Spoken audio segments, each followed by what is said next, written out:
Se dobrem, não nos dobramos. Se prostrem, não nos prostramos. Nabucodonosor fica tão enfurecido que, além de a fornalha estar aquecida, ele aquece ela 7 vezes mais. Pega Sadraque, Mesaque e Abednego e joga eles dentro do fogo. Está de graça. Nabucodonosor está de graça. Por quê? Quer matar crente do fogo jogando ele no fogo.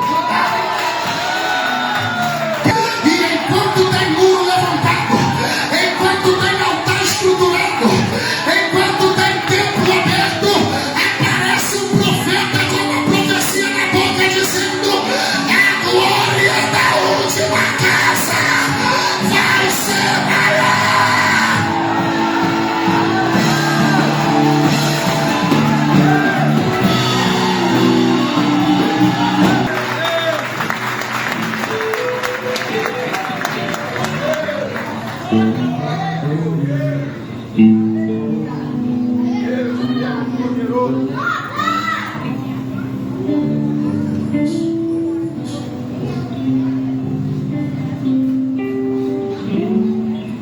Meus irmãos e minhas irmãs, recebam todos e todas a graça e a paz do Senhor Jesus.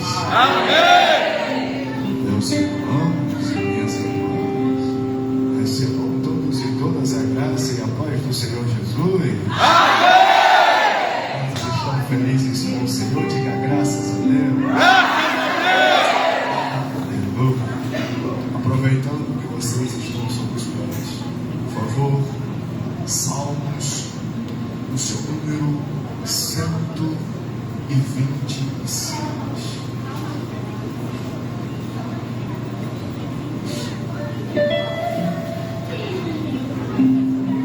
Glória a Deus, aleluia. Santo é teu nome, Senhor.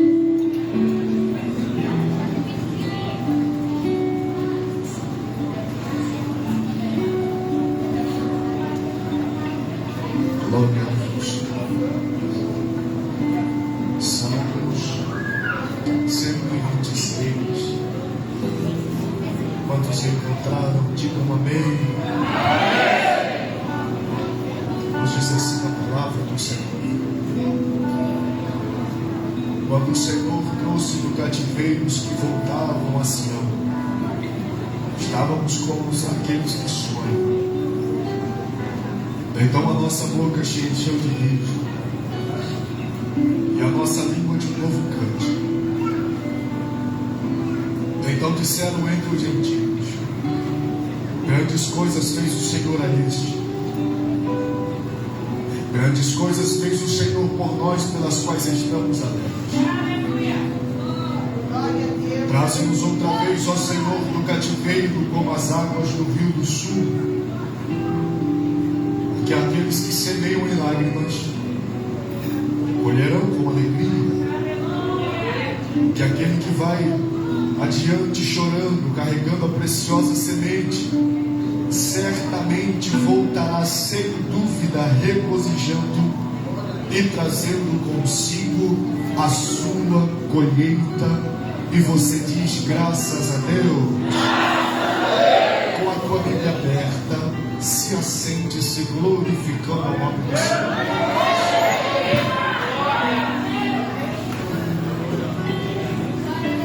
Meus irmãos, minhas irmãs, estou feliz, alegre e contente de poder estar aqui com vocês para juntos adorarmos e bendizermos ao nome do Senhor Jesus.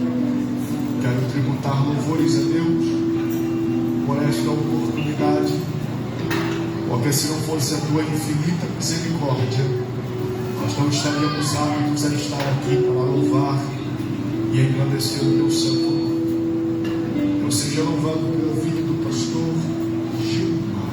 Pastor, Deus em Cristo te abençoe, missionária Maitara. Deus nos abençoe, Deus continue vos guardando.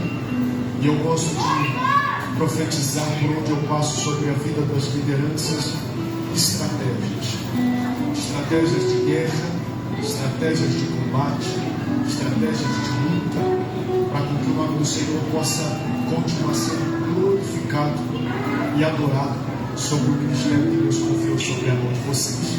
Que Deus vos abençoe. Obrigado pelo carinho, obrigado pela recepção, obrigado pelo convite.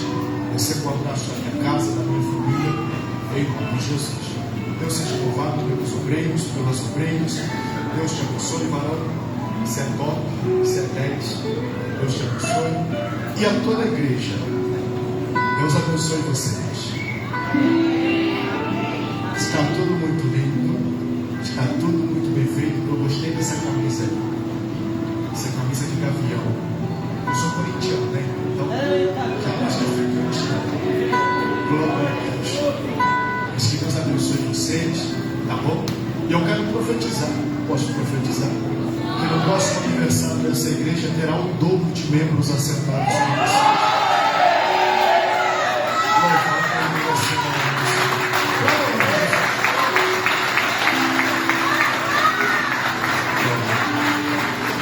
Meus irmãos, eu já vou entrar na palavra. Eu vou ser rápido, direto e objetivo. Vou ser respeitoso ao horário que foi me passado. Mas eu preciso dizer para vocês: eu e a minha esposa, nós pregamos para viver e vivemos para pregar. E para a gente poder sair mais abençoado ainda das igrejas que a gente passa, eu sempre trago comigo uma estrufinha top. Eu fiquei com medo, porque como eu vim de avião, eu achei que ele ia se amarrar na estufa, mas deixaram passar as abençoadas. E eu trouxe a minha estufa, gente. E a minha trufa, ela tem um diferencial por dois motivos. O primeiro motivo é que ela é caseira. É minha mãe que faz. Eu estou te falando. Sabia esse chocolate que tem gosto de sangue de Jesus Cristo tem poder? Foge dessas coisas que eu tenho pavor. Esse chocolate que tu mastiga, sabe? Sangue fogo. A minha é caseira, minha mãe que faz. Sabe a trufa de coco? A trufa de coco é tão caseira, mas tão caseira, que a minha mãe, ela sobe no pé do coco, ela colhe o coco, ela descasca o coco, ela rala o coco. Irmão, é uma trabalheira danada para fazer a trufa de coco. E além de ser top, porque é caseira, é top porque é profética. Vou falar, você vai fazer anti-deboche, vai dar risada, não vai acreditar, mas é uma verdade. É a única trufa que tu come e emagrece ao mesmo tempo. A minha mãe vai fazendo e vai profetizando. Jesus emagrece o povo. Pregador, me prova.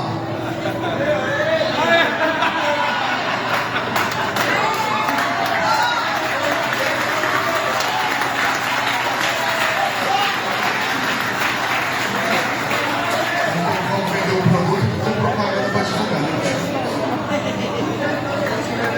E eu dei uma incrementada na receita que além de engordar quem come, faz nascer cabelo em quem não tem, desencalha quem está encalhado. Irmão, é um negócio sério, difícil.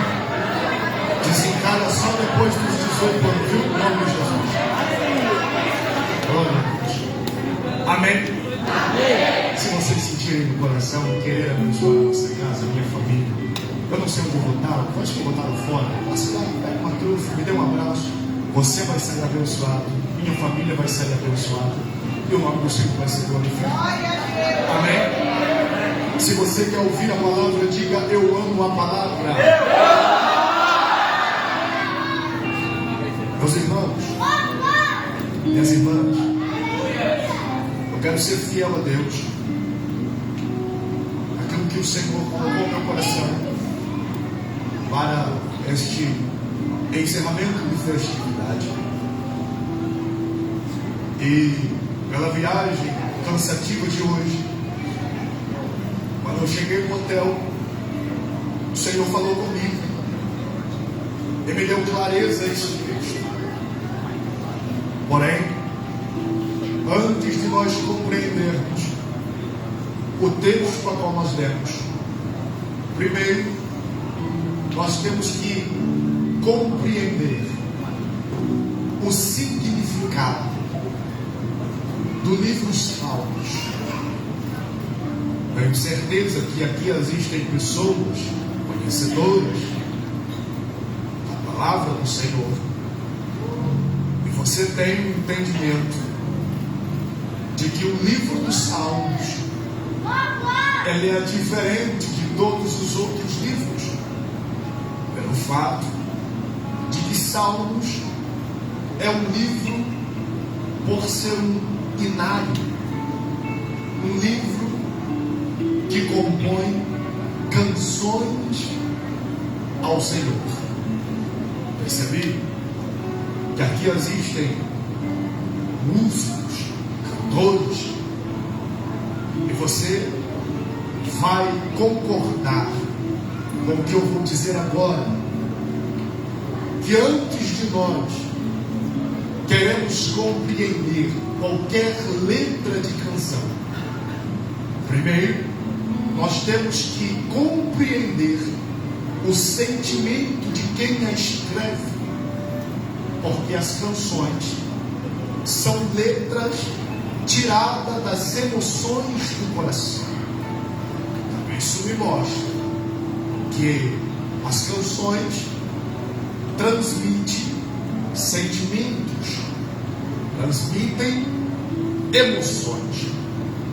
Então, antes de eu querer compreender um texto do Salmo, primeiro eu tenho que entender o sentimento de quem escreveu. E pastor Gilmar, dentro do livro dos Salmos existem dois tipos de pessoas. O primeiro tipo, o salmista, e o segundo tipo, o salmodiador. E a diferença é que o salmista escreve canções, o salmodiador canta as canções. Prova viva, os filhos de Coré são apenas salmodiadores. Cantavam salmos nos cultos do templo. Vamos perceber Davi. Ele carrega os dois dentro dele. Ele compunha as músicas, como também cantava as músicas. Dito isso, nós vamos perceber que existem sentimentos diferentes em todos os textos dos Salmos. Salmo 51 mostra um texto triste e também recheado de arrependimento, por conta que Davi estava angustiado e também arrependido. Mas a base do sermão e da pregação de hoje é o de número 126. E nós vamos perceber que este salmista, ele está colocando sobre o papel letras alegres, letras de felicidade,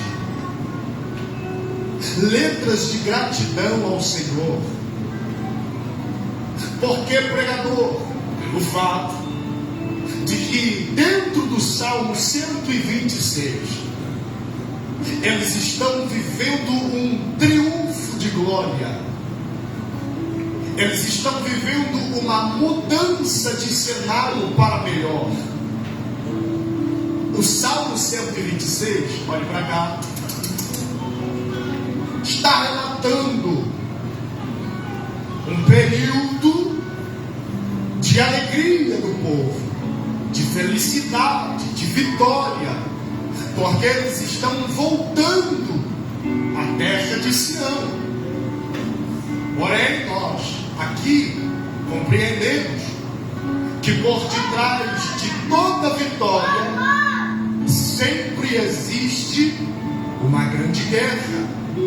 E nós, sendo crentes, servos e servas do Deus Altíssimo, temos que colocar dentro da nossa mentalidade que nós enfrentamos 3 tipos de provações. O primeiro tipo é quando o diabo se levanta para nos provar. é quando o diabo se levanta para nos tentar. O segundo tipo é quando o próprio Deus se levanta para nos forjar, para nos ensinar, para nos capacitar.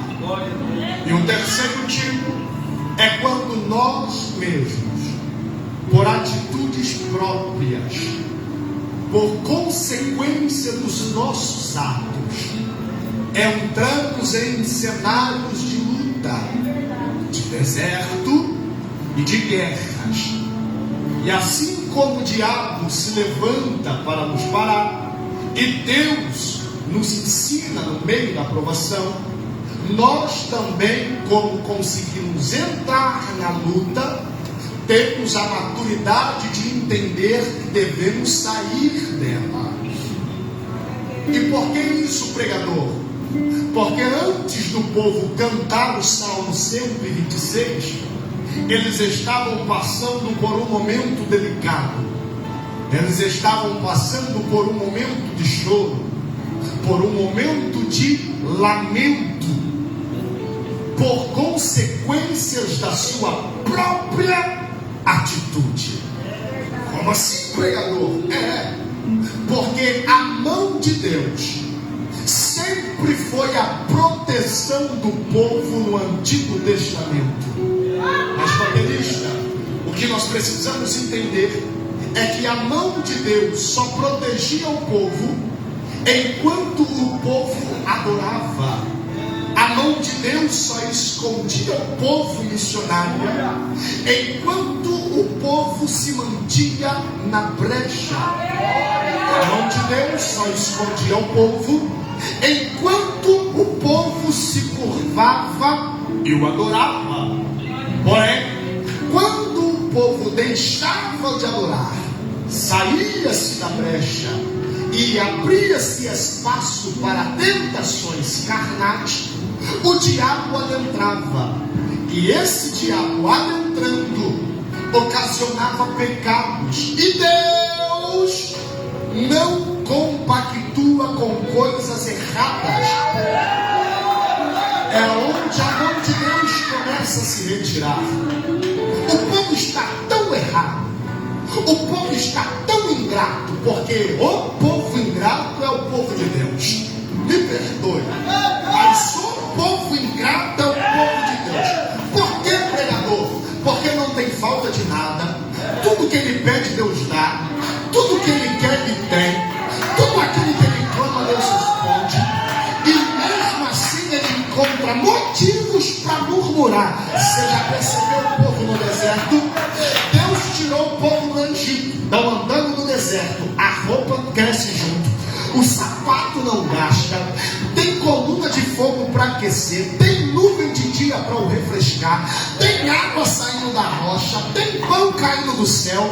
Tem codorna brotando da terra. E mesmo assim eles arrumam tempo para dizer: nos tirou de lá para morrer aqui. Porque o povo de Deus é ingrato. É ingrato. É ingrato. Segura aí, segura bem baixinho, bem baixinho, bem baixinho. O povo aqui está passando por isso, neste momento. Vocês estão tão errados que a mão de Deus se retira. E pastor, Deus, ele é um Deus amoroso, sim. Porém, ele também é um Deus de correção. Irmã, quando a criatura sai do propósito, Deus cria situações para trazer a criatura de novo para o propósito. E missionária, essas situações criadas por Deus não são situações alegres, não são situações de felicidade. Você já ouviu? Eu não sei se aqui no Mato Grosso também tem esse ditado, mas lá em São Paulo a gente fala muito: se não vier pelo amor. Então Deus decide entregar o seu povo na mão do inimigo. Olha o peso dessa fala. Deus decide entregar o povo na mão do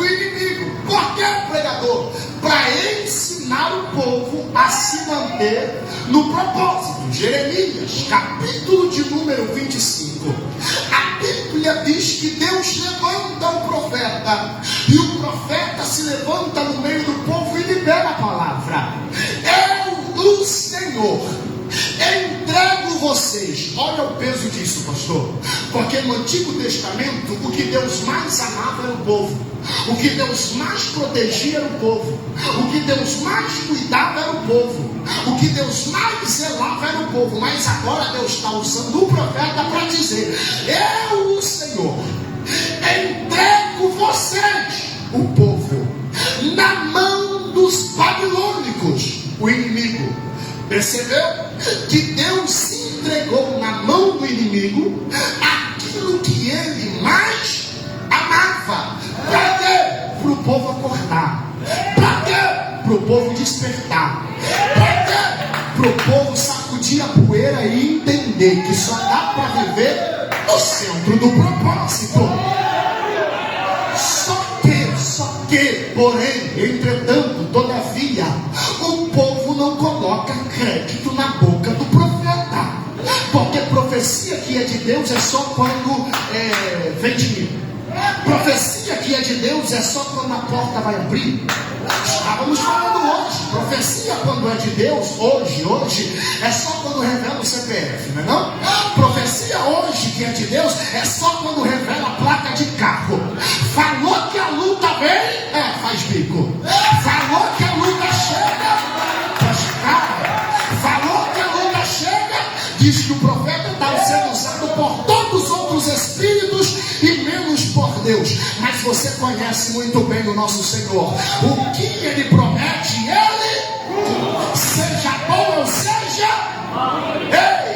ei, quando Jeremias libera a palavra, Daniel, capítulo de número 1, a Bíblia diz que o cumprimento daquilo que Deus usou Jeremias para dizer, acontece. A Babilônia entra, sitia o povo de Deus e os pega como escravo. Mas varão, cá entre nós, eu sei que você conhece Deus, sei que você sabe ouvir a voz do Senhor. Deus, antes de tudo ou todo mal chegar, antes do dia mal chegar, antes da provação chegar, Deus avisa ou não avisa? Deus fala ou não fala? O povo está confiado, o povo está descansado, o povo está confortável. Por quê? Porque Deus avisou que a prova ia chegar. E se ele avisou que a prova ia chegar, isso significa que ele vai passar a prova do meu lado. Daniel, capítulo 1, versículo 8. A Bíblia diz que Daniel recebe a proposta para se sentar na mesa. Mas Deus está do lado. Ele olha e diz: na mesa eu não me sento. Aí a Bíblia enfatiza no capítulo 2 que pelo motivo de Daniel não ter se sentado na mesa no capítulo 1, ele consegue revelar um sonho que ninguém conseguiu revelar. Capítulo de número 3, a interpretação do sonho faz com que Nabucodonosor levante uma estátua de ouro e ordena com que todos se prostrem em adoração à estátua. Mas no meio da multidão tem 3 homens: Sadraque, Mesaque e Abednego, de pé, um olhando para o outro e dizendo: se curva, não me curvo; se prostra, não me prostro; se dobra, não me dobro. Por quê? Porque se Deus nos livrar, ele é Deus. Mas se não nos livrar, continuará sendo Deus. Mas por que você não vai se prostrar? Porque eu não troco o meu propósito do céu por uma proposta da Babilônia.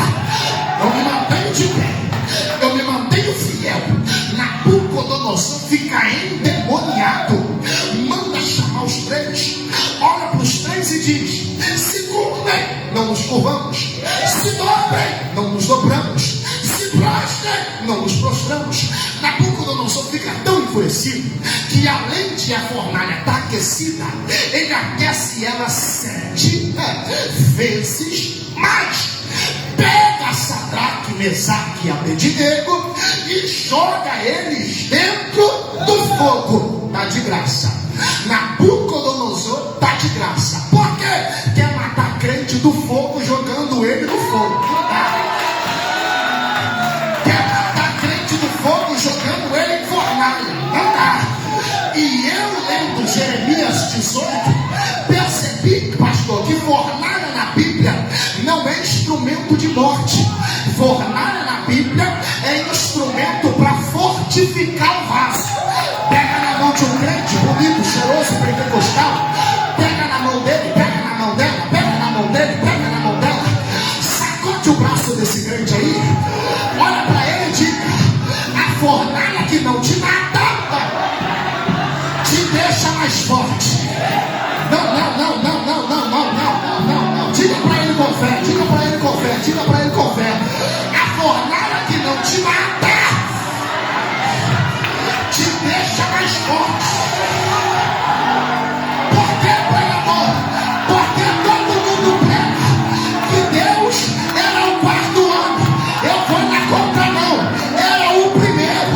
Já estava no meio do fogo, olhando para os três, dizendo: pode entrar, que a fornalha não te mata.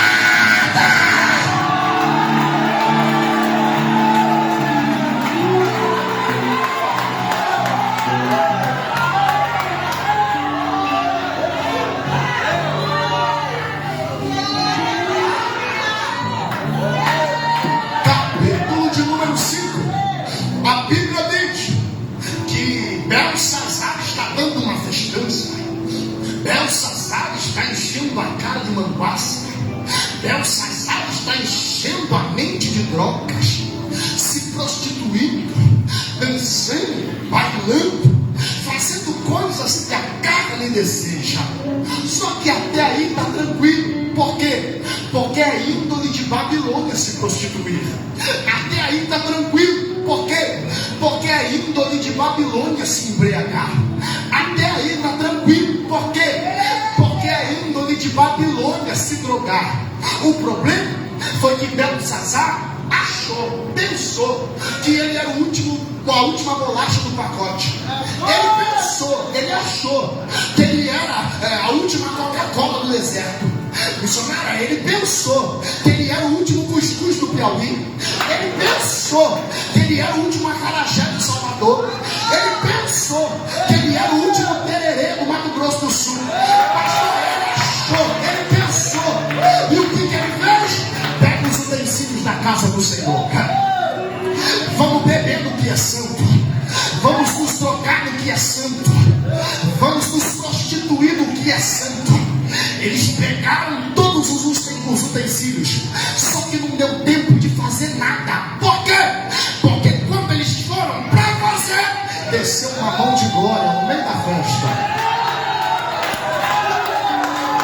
E pastor Gilmar, essa mão com um dedo começou a escrever na parede: Mene, Mene, Tekel, Ufacim.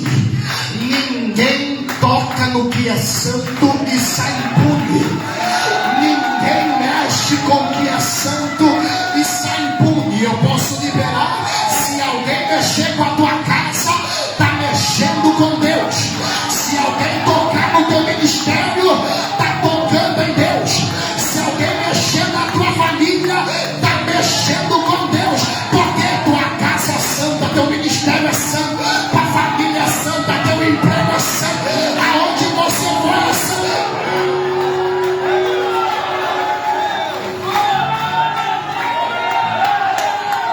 Capítulo de número 6. A Bíblia diz que o rei joga Daniel na cova, e Daniel fica a madrugada toda dentro da cova. Só que pela manhã o rei chega na boca da cova e grita: está vivo Daniel! E Daniel de lá de dentro brava: vivo estou eu, ó rei, porque o meu Deus me livrou da cova dos leões. Isso aqui é para você explodir esse lugar de glória agora. Por que, pregador? Porque nesse exato momento apareceu um ponto de interrogação na cabeça dos babilônicos. Tiramos eles da terra deles, e mesmo assim eles estão cantando. Tiramos eles da terra deles, e mesmo assim eles estão dando glória. Se tu não pegar, eu vou descer embaixo. Tiramos eles da terra deles,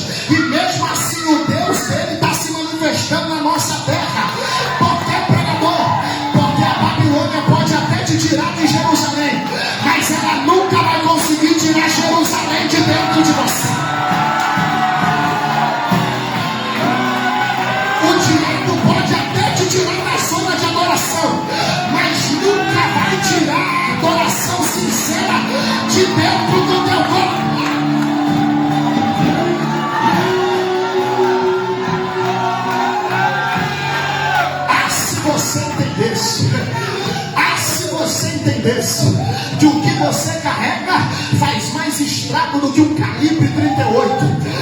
Se você entendesse que o que você carrega faz mais estrago do que uma submetralhadora. Se você entendesse que o que você carrega faz mais estrago do que uma dinamite. Se você entendesse que o que você carrega faz mais estrago do que uma bomba nuclear. E o que você carrega? Você carrega a adoração. É só adorar embaixo que Deus responde em cima. É só cantar embaixo que Deus responde em cima.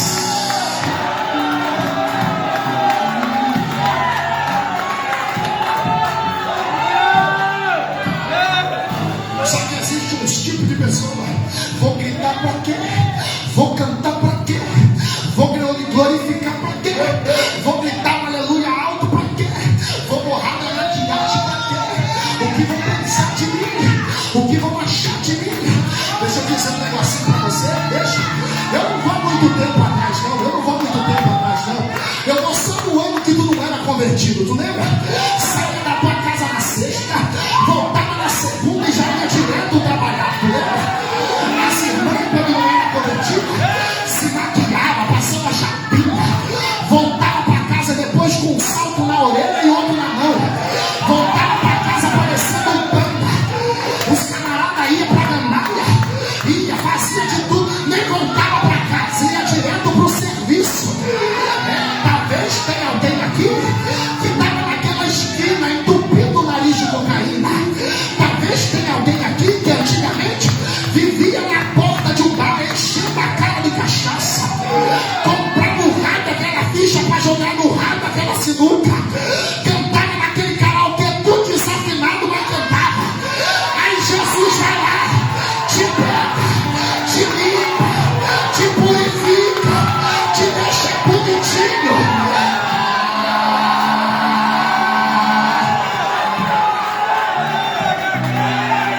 Eu libero a palavra e você libera o glória. Se pra Satanás eu fazia, pra Deus eu tenho que fazer melhor.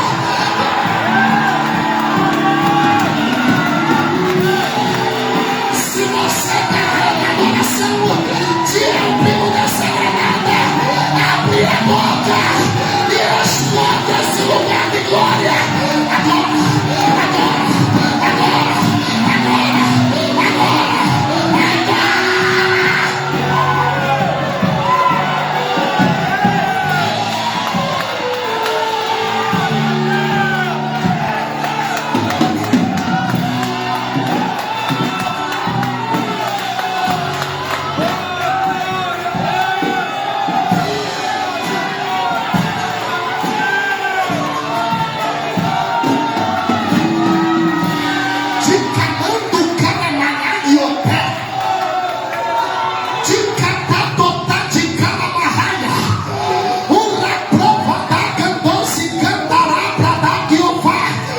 Levante a mão e feche os olhos. Levante a mão e feche os olhos. Rebaia, o Lamagaia, o Liminaca, a noite canta a prova da Calamachunha, uma prova da Calamachunha, a prova da raia. Assim toma Deus a minha boca para liberar a palavra. Se por um caminho o diabo veio, você ele bate e retirada. Glória que você para um demônio que cai agora. Isso. Tem alguém do glória a Deus aí? Tem alguém do aleluia aí? Tem mais. Tem alguém da língua estranha aí? Tem mais. Se tiver, receba.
babilônicos mudam a estratégia.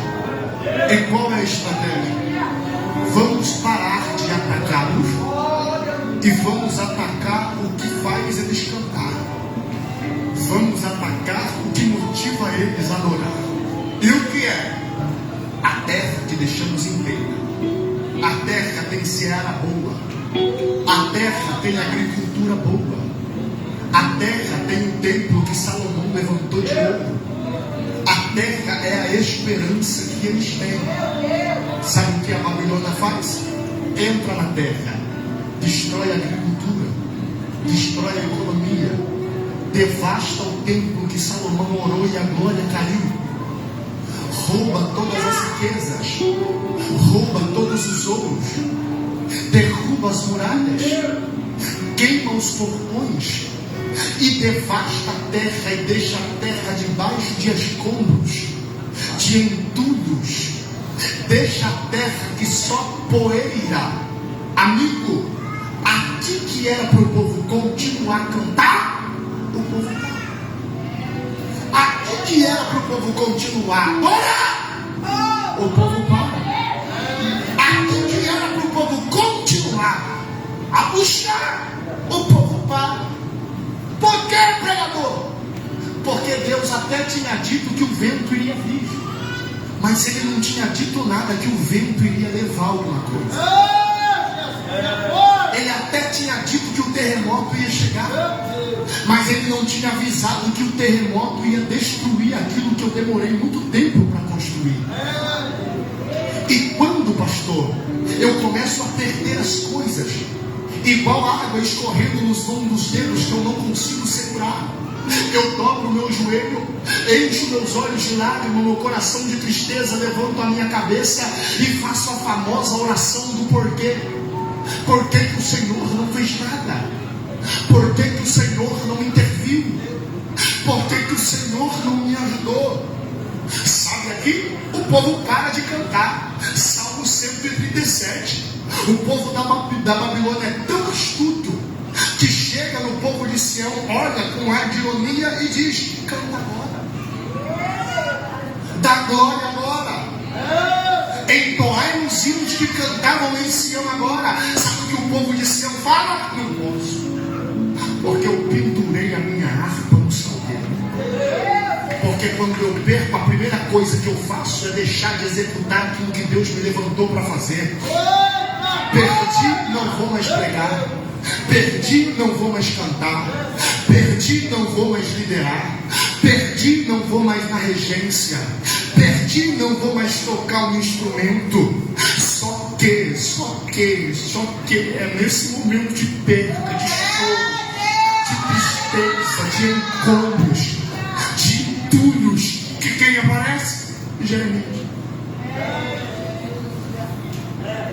Aleluia! Tudo isso, Jeremias volta. E sabe o que vai dizer em Lamentações, capítulo 3, verso 26?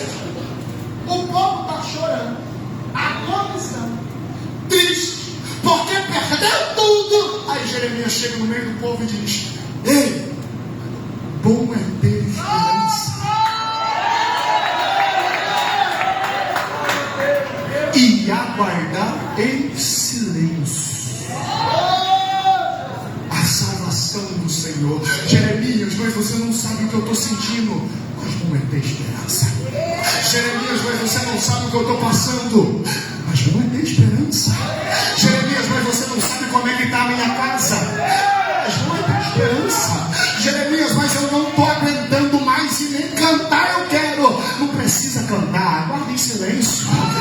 Não precisa gritar, aguarda em silêncio. Há quem diga que foi Samuel Mariano que escreveu a música. Se não der para cantar, não canta. Se não der para orar, não ora. Se não der para se não só respira. Ele plagiou de Jeremias. Era Jeremias dizendo: tá cansado, fica tranquilo, a vitória está chegando. Tá fatigado, fica tranquilo, a vitória está chegando. Eu não sei se você está pegando isso. Tá difícil, fica tranquilo, a vitória está chegando. Tá pesado, fica tranquilo. Jesus me trouxe de São Paulo para gritar isso aqui no ministério missionário Raios de Davi. A vitória está chegando.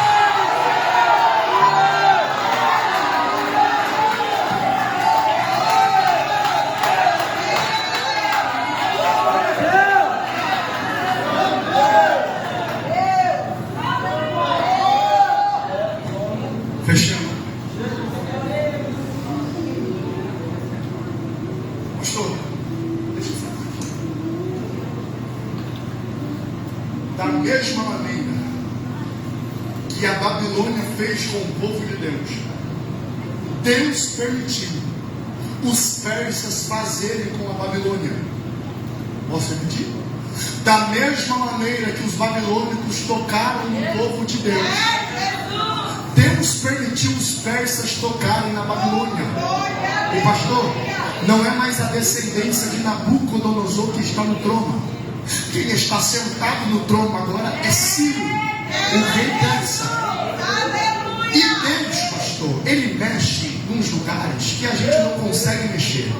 Missionário, Deus toca nos lugares que nós não conseguimos tocar. Porque se fosse eu para tocar em Ciro, eu tocava na riqueza. Se fosse eu para tocar em Ciro, eu tocava no poder. Se fosse eu para tocar em Ciro, eu tocava no que ele mais amava. Mas sabe o que Êxodo capítulo 1 diz, onde Deus tocou?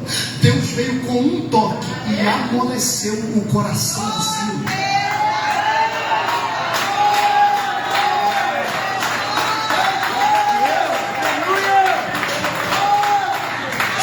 Ciro sentiu uma compaixão no coração. Ele chamou os soldados, chamou os mensageiros, chamou todo mundo e diz assim: ó, eu estou sabendo que tem um povo de terra estranha morando aqui. Faz o seguinte, reúne todo esse povo e fala para eles que eu mandei falar. Os portões estão abertos. Quem quiser voltar para a terra pode voltar. Quem quiser ir embora pode ir. Fala para eles voltar para o lugar da onde eles se pertencem. Ao invés de todo mundo ter essa alegria que você teve agora, poucos sentiram a alegria. Me pergunte por quê. Se tu não perguntar, eu respondo. Me pergunte por quê. Porque é mais fácil ficar vivendo numa Babilônia estruturada do que ter que recomeçar numa Jerusalém falida.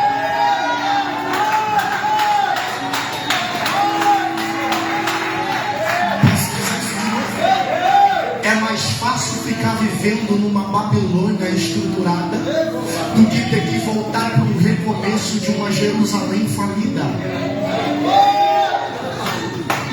Então, ao invés de voltar todo mundo, volta só metade. Deus, aleluia! Olha para cá, eu estou encerrando, já encerrei. Você consegue usar essa mentalidade fértil sua? Fecha os teus olhos, fecha. Imagine agora um grupo de pessoas chegando próximo de uma cidade, com os muros todos caídos. Meu Deus! Consegue imaginar? Os portões ainda soltando fumaça porque foram ateados fogo. Entra na terra com esse povo aí. Consegue imaginar? Aonde o templo estava construído, agora só tem um buraco da sapata, não tem mais nada.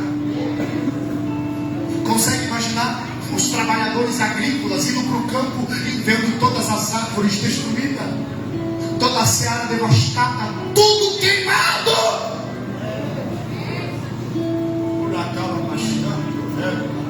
Glória a Deus! Só que você pode pegar na mão de um crente bonito, cheiroso, pentecostal, pega na mão dele, pega na mão dela e diga para ele assim: num tempo de reconstrução. Eu já acabei, já. Fala com fé. Diga, num tempo de reconstrução, todo mundo tem função.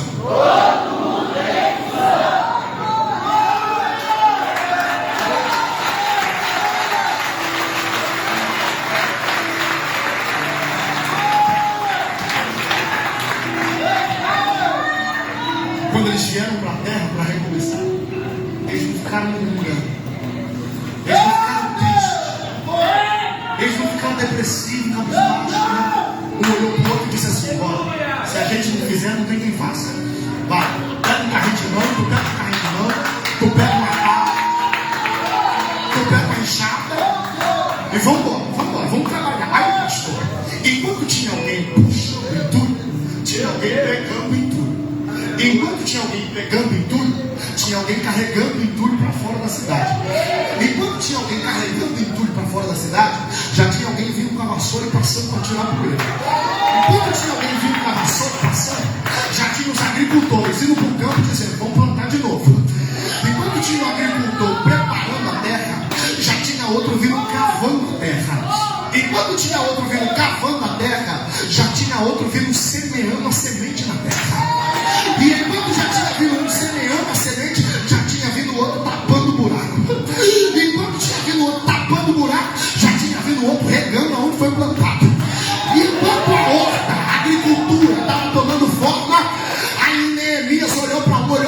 disse: deixa comigo que os muros eu vou levantar de novo.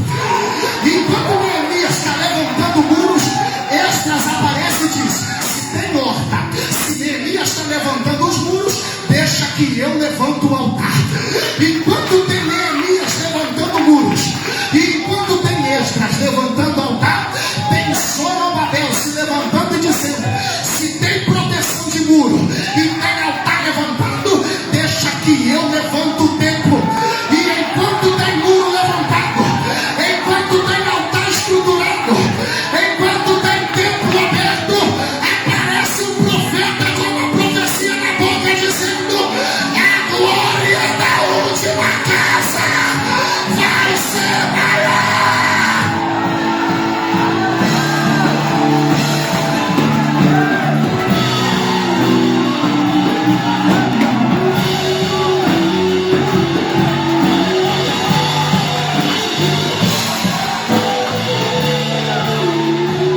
Eu cheguei no hotel doído, cheguei no hotel com sono, posto para dormir, para vir aqui em tal lugar. Jesus não me deixou dormir. Cheguei lá querendo dormir, ele me pegou pelo colarinho, me colocou na beira da cama e eu comecei a orar. E Jesus falou para mim, falando para mim, mandar dizer ao Senhor: Rafael, diga para o meu servo e também para a minha igreja, que hoje chegou um tempo novo sobre aquele altar. E assim manda dizer o Senhor: chegou o tempo de viver a glória da última casa. Chegou o tempo de azeite novo. Chegou o tempo de uma glória fresca. Chegou o tempo de uma presença renovada. E quem quiser sentir ela, receba agora, agora, agora, agora.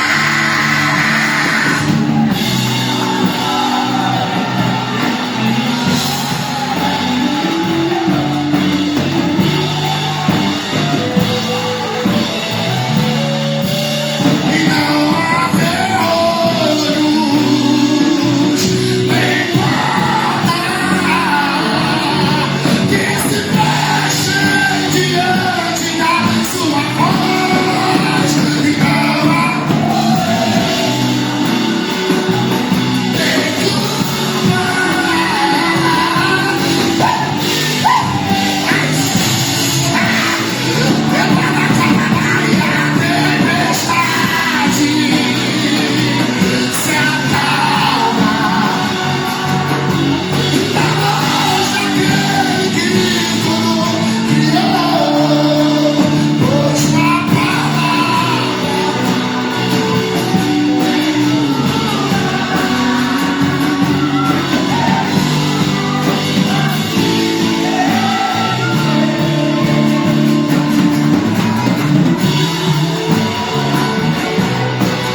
nessa atmosfera de presença, nessa atmosfera de renovo, nessa atmosfera de virtude, eu preciso fazer um convite. Você que entrou por essas portas e por algum momento você estava igual o povo de Sião, acorrentado e amarrado pela Babilônia, e por algum momento você quebrou a tua aliança com Cristo, mas hoje você ouviu a palavra, recebeu os louvores e está sentindo no coração de se reconciliar com Jesus.